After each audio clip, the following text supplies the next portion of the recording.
Hi, Webb Benninghoven here with Gulf Coast Motorcycles. I'm going to take a few moments and talk to you about the right-hand switchgear on the K1600GT and GTL series motorcycles from BMW. When you look at the switchgear on the right-hand side, you'll see that there's three buttons. What do the three buttons do? The top button is your central locking switch. You'll hear what happens when you press the button. All of your lockable cylinders on the bike are going to lock, whether it's your side where the iPhone goes, or either of your side bags, or the special cubby over here on the left side of the bike. Press it again and it's unlocked, and you have easy access with the push of a button. Now, one thing that I want to point out to you while we're talking about this: never ever, and I mean ever, put your keys in here and close that once you've hit the central locking, because unless you've got a second key, you won't be able to get back onto your bike. They are locked out for good at that point. The next button you'll see is your modes, and that stands for your riding modes.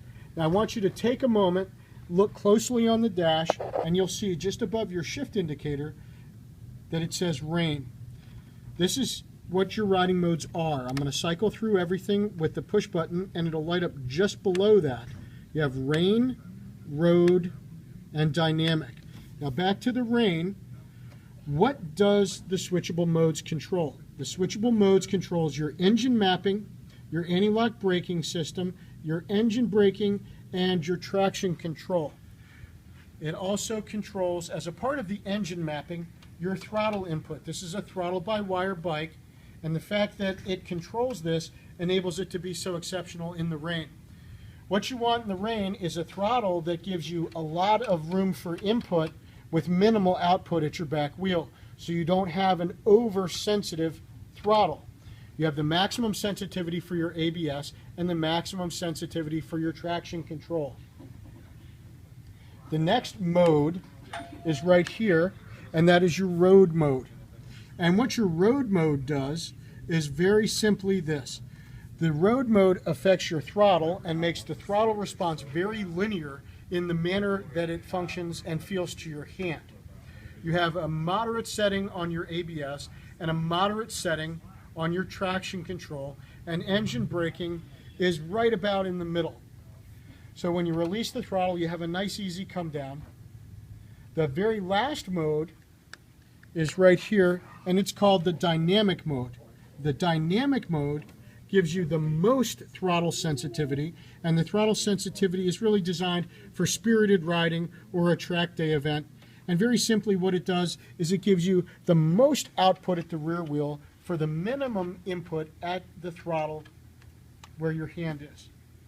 It also gives you minimum interference from your ABS and minimum interference from your traction control to give you the most aggressive or dynamic riding experience that you can get from this motorcycle.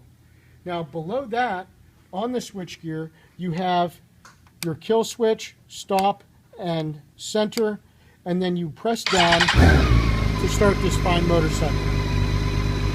With that, I'm going to shut it down. Please look for our next video, which will be on the left-hand side switchgear, and I'm breaking them up so they don't run too long because the switchgears are kind of complicated. This is Webb Benninghoven with Gulf Coast Motorcycles. Visit us online at www.gcmotorcycles.com. Call us at 239-481-8100. Again, thank you so much for watching our great videos, and we look forward to seeing you soon on the next one.